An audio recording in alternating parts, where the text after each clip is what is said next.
आए चलते हैं अपने नेक्स्ट क्वेश्चन 5.11 की तरफ। Can you determine the mass of our moon? If yes then what you need to no.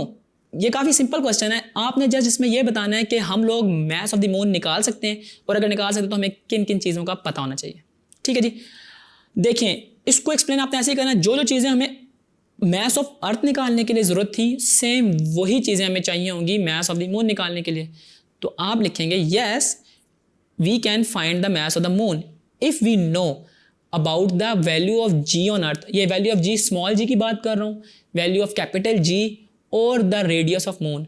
अगर तो ये तीन चीज़ें आपको पता है, जी कैपिटल आर, यानी कैपिटल आर से मुराद मेरी है रेडियस ऑफ द मून, और इसके अलावा मेरे पास कैपिटल जी की वैल्यू ऑन मून अगर मुझे पता है, then we can easily measure the mass of the moon.